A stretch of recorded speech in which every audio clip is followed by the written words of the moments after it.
Bonsoir à tous et bienvenue dans Popcorn et Mauvaise Foi, une confrontation d'opinions dans la bonne humeur. Au sommaire de ce nouveau numéro, Laure Limongi est mon invitée. Écrivaine, éditrice, productrice radio, elle enseigne aussi la création littéraire. Rencontre dans un instant. Libre ou focus sur le complexe d'Eden Wellweather de Benjamin Wood aux éditions Zulma. Série The Real Housewives of New York City, c'est Inès Morat qui nous en parlera. En compagnie de Serenata Labonne, nous nous questionnerons sur le sens de l'identité. Nous convoquerons Marcel Conche pour nous aider à y voir plus clair. Et enfin, dans le cerveau de Marie-Ange Philippe, il y a de la mauvaise foi, mais pas que. Ce sera le délicieux moment décalé à retrouver en fin d'émission. À mes côtés ce soir, les chroniqueuses Inès Morat, Serenata Labonne et Marie-Ange Philippe. Bonsoir mesdames. Bonsoir. Et bienvenue. J'ai envie de dire, avant de retrouver dans un instant nos brillants esprits critiques, j'ai le plaisir de recevoir Laure Limongi. Bonsoir. Bonsoir. Alors vous êtes éditrice, écrivaine, productrice radio, de multiples casquettes, enseignante également. Vous enseignez la création littéraire. Avant de découvrir votre parcours et vos passions, notamment en matière de culture, Laure, est-ce qu'il peut vous arriver parfois d'être de mauvaise foi ? Ah, grande question. Existentielle. Je pense qu'il faut plutôt demander à mon entourage. Mais j'essaye de pas trop manier la mauvaise foi parce que j'aime bien le débat et j'aime bien l'argumentation. Donc voilà. L'une des rares invitées à ne pas trop être de mauvaise foi, pas la contrairement de chroniqueuse. Voilà, vous avez bien raison. Alors, Laure Limongi, vous vivez à Paris. Une enfance corse. Tout à fait, jusqu'au bac. Voilà, jusqu'au bac, donc une longue enfance. Parlez-nous un petit peu de cette enfance du côté de Bastia. À Bastia, oui, tout à fait. Vraiment enfance... Déjà attirée par les lettres, la culture... Complètement, la musique. Je faisais beaucoup de piano aussi à l'époque. Et vraiment, entre Bastia et le village, en Castaniche, pas mal la Balagne. Enfin, voilà, c'est un peu mes coins de Corse. Et où je garde beaucoup d'attaches, beaucoup d'amis artistes aussi. Voilà, c'est un lieu qui continue à m'animer, où je reviens le plus souvent possible pour faire des choses. Alors, le goût de l'écriture était déjà présent dans l'enfance ou ça arrivait bien plus tard ? Non, petite, j'ai commencé par faire des espèces de romans d'aventure qui se passaient à Lizzavone. Je sais pas trop pourquoi. Si, on avait fait une classe verte, je pense, donc ça m'avait vachement marqué. Et je cousais mes livres déjà, je faisais des petits livres pour la famille. Ah ouais, donc quand même marketing, l'objet, l'esthétique, voilà, c'est quand même bien... c'est pour ça que on a l'impression que je fais beaucoup d'activités, mais en fait tout est vraiment centré sur le livre et un petit peu la musique, mais c'est assez obsessionnel en fait. C'est vrai que c'est de multiples activités, mais qui sont vraiment reliées vers cet objet et cette activité qui m'anime. Alors, dans votre biographie, on peut lire que vous pratiquez la performance. Qu'est-ce que c'est que la performance ? Alors c'est une sorte de tradition. C'est une tradition qui est à la fois dans l'art contemporain, mais aussi dans certaines poésies sonores, actions. Voilà, depuis les années 50 où la poésie est un petit peu sortie hors du livre, en France et ailleurs dans le monde, bien évidemment. Donc la performance, c'est une façon de faire sortir le texte de la page et de le faire sur scène. D'ailleurs, le terme performance peut induire en erreur parce qu'il y a un côté justement un peu sportif ou je ne sais quoi. Donc ça peut être comme ça, mais ça peut être aussi des effets beaucoup plus ténus. C'est tout ce qui peut permettre. Une prise de risque, comme en art ? Ça peut être ça. Moi, j'aime bien faire aussi des espèces de conférences performées. Donc ça peut être quelque chose qui ressemble plus à vraiment une sorte d'interlocution avec un public, mais où il y a toujours cette espèce des éléments un peu bizarroïdes. Enfin, l'idée, c'est aussi de placer autrement le spectateur et de le faire entrer autrement dans un univers poétique et littéraire. Vous devriez bien vous entendre avec Inès Morat, je suis sûre. J'en suis sûre. On retrouvera dans un instant. Avant de retrouver Marie-Ange Philippe, vous avez signé un documentaire pour France Culture à propos de Glenn Gould. Et oui. Pourquoi ? Parce que Glenn Gould, c'est mon héros depuis que je suis toute petite. En fait, comme je disais, j'ai fait beaucoup de piano. Je suis pianiste classique, et c'est vrai que j'ai été fascinée par cette figure de musicien. Un parcours hyper atypique, j'ai envie de dire. Oui, vraiment. Il a l'image. On se dit toujours que les musiciens classiques sont des gens très sérieux avec des costumes, etc., etc. Et lui était en fait par ailleurs totalement loufoque. Il a conceptualisé pas mal de choses qui me semblent très importantes, notamment le fait que pour créer, On a besoin de solitude. Enfin, il a vraiment pensé aussi cette accession à la célébrité de manière très très subtile, à mon sens. Voilà, il faisait des espèces de shows radio. Alors c'était aussi un homme de radio. Il faisait des documentaires qui étaient composés un petit peu comme des compositions musicales. Et donc c'est surtout l'homme de radio d'ailleurs que j'ai étudié pour France Culture avec la réalisatrice Nathalie Battus, et on s'est un peu intéressé à ça. Et pour moi, ça reste une icône et de la musique et une icône tout court. D'autres personnages sur qui vous aurez envie de travailler, voilà, de réaliser d'autres documentaires pour la radio, pourquoi pas? Ah oui, il y a eu justement dans la même, c'était Pour une vie, une œuvre, il y a eu un John Cage qui a été très bien fait, donc voilà. Mais c'est vrai que ça aurait été, j'aime beaucoup aussi ce musicien. Bon, sinon plein de gens, notamment Denis Roche, qui est un écrivain qui a disparu récemment. Enfin voilà, il y a quelques figures comme ça qui me semblent importantes. Et c'est vrai que ce format radio entre 50 et 60 minutes permet aussi de faire à la fois un chemin très personnel et en même temps d'avoir le temps de visiter quand même une personnalité, une œuvre. Donc c'est... Allez, nous allons retrouver notre Marie-Ange Philippe. Il focus avec vous sur un livre, Le complexe d'Eden Bellwether. Oui, parce que Laure Limonge est l'auteur d'un livre sur Elvis, donc Function Elvis. Du coup, comme... Et comme Marie-Ange est fan d'Elvis. Pas du tout, mais c'est vrai que Laure, elle fait partie de ces écrivains qui donnent un tempo au livre. Ah, vous n'êtes pas féministe, vous dites écrivain, pas écrivaine, hein? Marianne, c'est un peu réactionnaire ce soir. Tout est possible. Mon côté misogyne, qu'est-ce que vous voulez? C'est un peu misogyne qui ressort, avec la fièvre. C'est ça, c'est mon double. Patricia est misogyne. Et donc, c'est vrai qu'en fait, elle écrit un peu comme un métronome, et du coup, ça m'a fait penser au livre de Benjamin Wood, j'allais dire Function Elvis, non pas du tout, Le complexe d'Eden Bellwether. Donc, je vous donne un conseil de lecture. De la musique, avant toute chose, ça c'est Verlaine qui le disait. Il faut citer Verlaine parce qu'il faut concurrencer un peu la Grande Librairie. Alors du coup, le complexe d'Eden Bellwether est exactement là-dedans. Le postulat, c'est la musique comme pouvoir, la musique qui a un pouvoir curatif. Ok. Une thérapie. Postulat posé. Pas de rock, pas de guitare, mais une orgue complètement hypnotique, des sons chauds, puissants, qui nous emmènent vers un récit complètement la série. Alors la première scène s'ouvre sur un meurtre, et les 500 pages vont opérer comme un flashback en fait de l'histoire d'Oscar qui tombe amoureux d'Iris, une fille assez délicate et très cultivée, et qui tente de rentrer dans le cercle bourgeois de sa famille et de ses amis. Alors du coup, il rencontre Eden, le fameux personnage énigmatique et excellent joueur d'orgue. On va rentrer dans un récit complètement labyrinthique qui va se dérouler un peu comme une valse terrifiante. Et ce fameux Eden est persuadé qu'il peut tout soigner avec ses fameux sons, avec son fameux piano. Alors tout le monde est hypnotisé par, c'est vrai, sa façon de jouer, son doigté, et tout le monde va se retrouver sous l'emprise de cet être un peu hors norme, dont l'entourage se demande s'il relève de la psychiatrie ou non.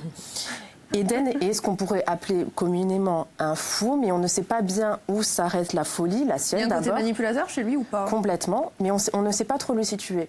Et alors, je ne veux pas trop dévoiler l'intrigue. Et la fièvre, c'est assez fou. Ce qui est intéressant, c'est qu'on ne sait pas trop où s'arrête la folie, ni la sienne, ni celle des autres.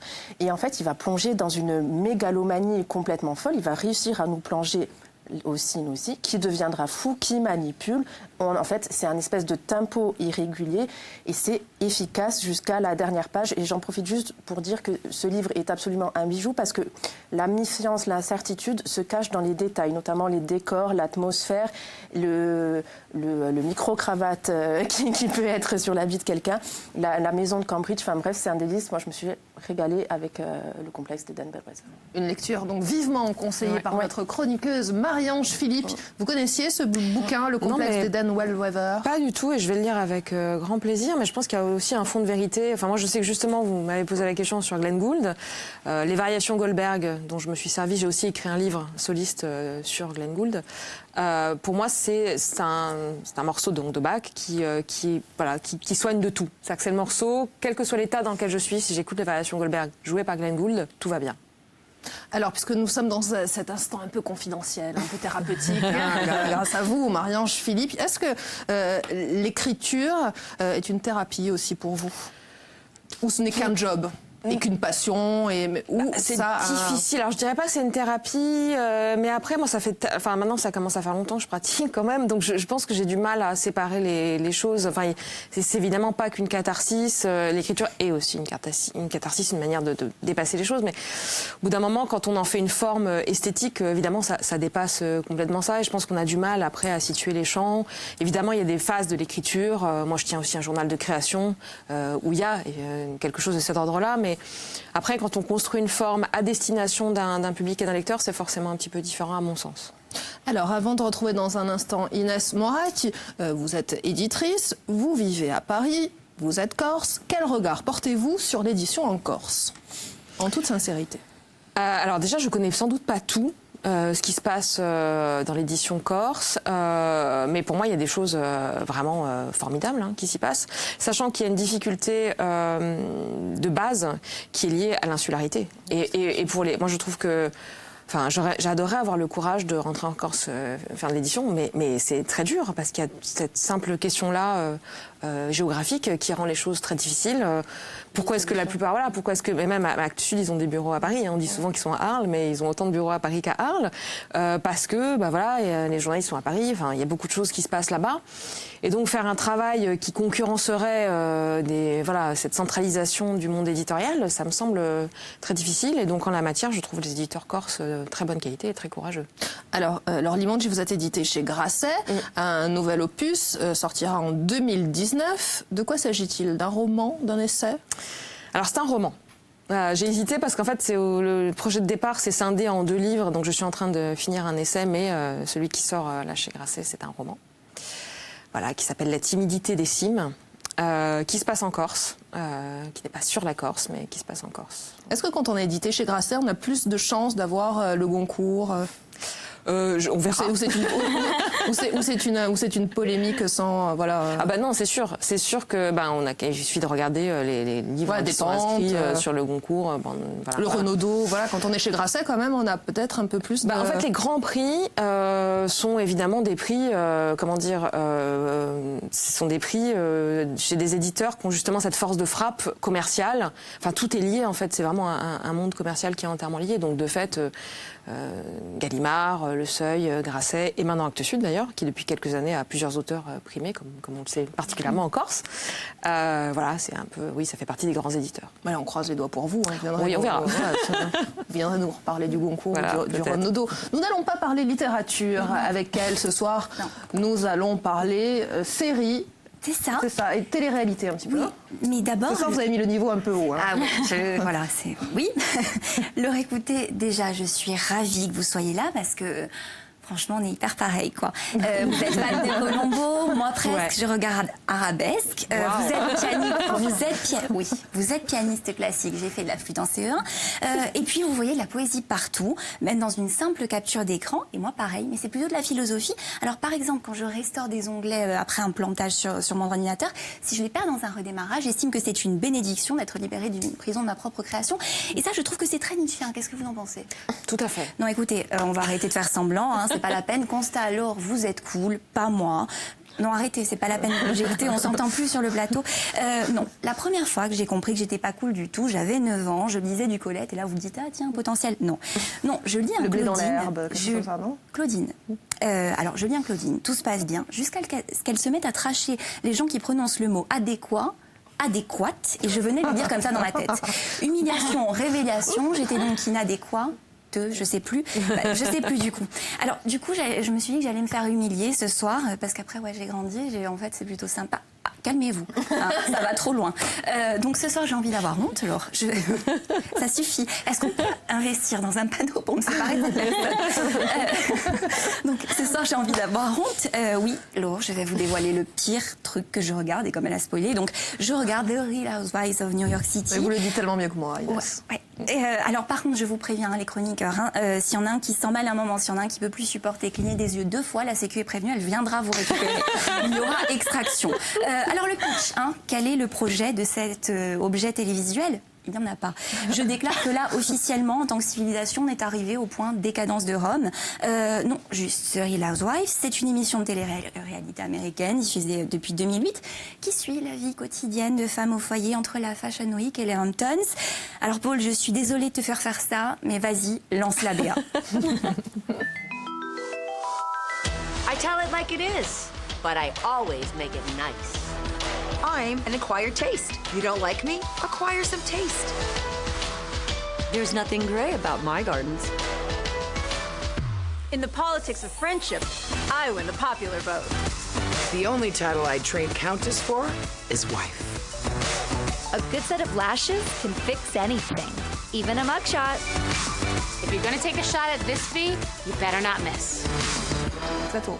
Et moi, dans la vie, je crois en Dieu, mais il ne croit pas en moi. Alors, qu'est-ce que je viens de vous faire, là? Alors, après, j'ai vu ma carrière défiler devant mes yeux, donc qu'est-ce que je viens de vous faire? Qu'est-ce que je vous ai fait? Non, je vous ai souligné l'importance de la tagline dans cette série. La tagline, c'est cette phrase idiote qu'elle prononce toute en se retournant. Alors, elle est très attendue par les fans. Il y a des classements, vous pouvez les retrouver sur BuzzFeed. BuzzFeed, c'est pas la référence, il y a quand même des tests type quel type de pain êtes-vous, donc hein, voilà. Alors, les Housewives, comme ça, vous les avez vues, elles ont l'air plutôt clean, hein, c'est propre, voilà. Non, du tout. Ce que vous n'avez pas vu, ce que le pitch ne nous dit pas, c'est que les Real Housewives of Beverly Hills, non, là je l'ai pas passé. Elles ont plein de problèmes. Non, non, non. C'est 4 arrestations, autant de mugshots, de divorces, 5 adultères et 3 séjours en réhab.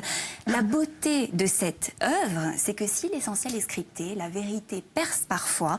Mieux, il y a des moments d'une absurdité telle que personne n'aurait pu les écrire. Alors pour les deux, au fond, qui connaissent la série, je fais la référence à un dîner dans lequel un jour ils avaient invité Alison Dubois, la médium, parce qu'elle a inspiré une série... Dîner formel, oui. C'est toi les deux du fond. Donc elle est arrivée bourrée, elle parlait du FBI, ben, c'était génial et je dis ça mais complètement au premier degré. Et puis, alors c'est pas fini, hein. À chaque saison il y a ce qu'on appelle les réunions. Le concept est dingue. On prend les meufs qui se détestent, hein, donc. Hein, et pendant 3 heures, Andrew Joseph Cohen, l'animateur et producteur du show, pense à sa courbe d'audimat avec délectation. Alors regardez, on va le voir à l'écran. Andy, il fait genre, il anime, il calme le drama, mais regardez ce petit sourire vicieux. Il sait que s'il les pousse, tout à fait, il sait que s'il les pousse correctement à bout, il va gagner un autre Emmy. Ça fait des mois qu'il manigance en coulisses, il est au sommet de son art. Alors une attitude qui lui a d'ailleurs valu sur les forums le surnom de Satan. Andy. Oui, parce que je vous ai pas dit, je vais aussi sur les forums après. Hein. Ça poursuit sur les forums. Donc, je regarde les vraies femmes au foyer qui regardent les Real Housewives. C'est mon moment Inception à moi. Et alors, tout ça pour dire quoi? Hein, parce qu'on me fait des signes. Tout ça pour me dire, est-ce que c'est le moment où je balance un truc intelligent pour étayer mon propos? Est-ce que vous voulez ma thèse en 3 parties sur la trash TV, intro, développement, conclusion? Non. Hein, je pourrais citer du Hannah Arendt sur le l'être et le paraître pour faire genre. Je pourrais vous dire que quand je google un gif Ramona Crazy Eyes Catwalk et ça te parle. Je pourrais vous dire que quand je fais ça, genre, je constitue en réalité mon petit répertoire et que c'est une démarche très balsacienne. Non, je vous dégoûte, hein, je l'assume. Je suis la raison pour laquelle les aliens n'entreront jamais en contact avec l'espèce humaine. Lors vous recevrez chez vous, d'ici 48 heures, une lettre manuscrite qui vous présente des excuses pour le préjudice subi, à moins que je ne vous ai donné envie de regarder. Peut-être pas, Inès. Voilà. C'est gentil. Avant de retrouver dans un instant Serena Talamone qui va nous parler de Marcel Conche et notamment d'identité. Alors je sais que vous êtes fan d'Apollinaire, mais ma question concerne Colombo. Pourquoi Colombo? Qu'est-ce que vous aimez chez lui? Tout. J'aime tout. J'ai les œufs durs, les cigarillos, le chien, tout. Non, mais vraiment, En termes d'écriture, c'est extrêmement bien fait. Oui, oui. Et vraiment, très fréquemment, je regarde à nouveau toutes les En plus, c'est rediffusé tout au long de la vie. J'ai tout le coffret énorme. Voilà. Non, je trouve que voilà, il y a des épisodes de réalisation très bizarres aussi, très expérimentales. Il y a un crime qui s'est vraiment inspiré d'un épisode de Colombo avec des glauque fact. Hein, c'est pour moi, c'est vrai. Vous trouvez un peu sordide, c'est pour vous. Oui, mais là on accroche. Elle va me valider finalement. Elle va valider mon existence et tout ça. Elle va vous éditer, j'en suis sûre. Oui, non. Plein de sang, vous allez voir. Merci Inès. On retrouve Serena Talamone. Alors, vous questionnez l'identité, vous? L'identité, oui, puisque je sais que vous travaillez aussi sur l'identité. Donc, j'ai voulu aborder avec vous l'identité corse en particulier. Alors, l'identité avec un S, on l'a mis comme ça dans le au pluriel, on est hyper funky. Voilà, parce que l'identité, c'est quelque chose qui se construit en relation avec l'autre et elle peut être aussi multiple. Hein. Et donc, sur l'identité corse, la relation avec l'autre, souvent, c'est ce qu'on entend le plus souvent, c'est quelque chose d'assez négatif, c'est-à-dire tous les clichés sur la Corse, les Corses sont fainéants, violents, etc. Et moi, du coup, j'ai eu envie de prendre le contre-pied en vous citant quelques exemples de personnes que j'ai interviewées dans le cadre d'une émission sur RCFM, que j'ai interrogées sur ce que c'était la Corse pour eux. Donc, c'est des personnes qui ne sont pas corses. Le premier, Marcel Conche, donc, qui est un philosophe contemporain, qui est un grand ami de la Corse et qui a tout quitté pour venir s'installer en Corse alors qu'il était déjà âgé. Et voilà, voici ce qu'il dit sur la Corse. En Corse, j'ai bien vu que le Corse était assez différent car il se pensait corse. Il se sait corse, alors qu'en Corrèze, il est corrézien, je précise, les Corréziens ne se pensent pas corréziens. Donc un élément sur l'identité, c'est le fait d'avoir conscience de soi. Un autre élément dont il nous parle, ce qui est exceptionnel chez les Corses, c'est l'amitié. Il me semble que l'amitié est quelque chose de particulièrement corse. Il me semble qu'un Corse peut plus compter sur un autre Corse qu'un Corrézien sur un autre Corrézien. Donc, moi j'ai des amis, je vous dis. Je connais pas. Je sais pas si, je connais pas assez de Corréziens, mais voilà. Voilà ce qu'il nous dit. Donc une vision positive de la Corse et de l'identité corse pour lui. Une autre personne que dont je souhaite vous parler, c'est Luc Clément, qui est éditeur délégué de Marie-Claire Méditerranée. Que je connais par ailleurs. Alors, je l'avais interviewé dans le cadre du Festival Création et de Bastia, donc c'est au sujet de la création que je l'interviewe. Ça vous intéresse, j'imagine? Complètement, oui. Alors, voici ce qu'il nous dit. Donc, au sujet de la Corse. On n'a pas envie de s'en tenir à la carte postale qu'on connaît habituellement. C'est une terre privilégiée, un modèle culturel qui a une force qu'on n'a peut-être pas ailleurs, peut-être du fait de l'insularité. Une force de caractère et une relation à la tradition qui existe très fortement dans la culture méditerranéenne. Donc là, il fait le lien avec la culture méditerranéenne. Et pour conclure, il nous donne 4 mots, et je voudrais peut-être vous faire réagir à ce sujet. Voici ce qu'il dit: charme, magie, fragilité et fraîcheur. Est-ce que ça vous inspire quelque chose? Oui, complètement. Peut-être fraîcheur, je ne sais pas trop, mais les autres, oui. Et puis je pense que que penser l'identité aujourd'hui pour la Corse, mais aussi évidemment en connexion avec tout ce qui se passe autour, c'est vraiment fondamental, puisqu'on se rend bien compte qu'il y a énormément d'enjeux en la matière. Il y a un essai de Maurizio Bettini qui vient de sortir aussi, qui s'appelle Contre les racines, justement sur ces métaphores qui ressortent un petit peu en ce moment. Donc c'est aussi pour ça que je me suis lancée sur cette question, qui est une question complexe. Effectivement, je pense que l'insularité est quelque chose de majeur en la matière, et que cette conscience, par le philosophe, c'est aussi lié à cette conscience d'un peuple qui existe, avec une langue et une culture. Et comme vous dites, l'insularité, voilà, c'est... Oui, mais c'est vrai que l'identité, à mon sens, doit se penser en termes de réseau et et avec tout ce qu'il y a autour Méditerranée. Merci. Merci. Inès, de votre intervention, je vous propose tout de suite de retrouver Marie-Ange Philippe. C'est à vous. Merci. Oui, donc chronique qui va faire écho encore au livre de Laure et à la chronique d'Inès, parce que je me suis demandé qu'est-ce qu'une star finalement et est-ce qu'elle existe encore. On a assisté à une hécatombe de stars, dont celle de David Bowie a sonné le glas du Star System. Alors, quels sont désormais les traits des stars? Je vous avoue que j'ai été tentée de faire une chronique hyper sérieuse, hyper sociologique, genre est-ce que l'on n'assiste pas à la dissolution de la star dans la popularité fade des bananes de nos civilisations consuméristes? Mais bon, de qui me moque, conjugaison hasardeuse, ça passe. Laisse. Voilà.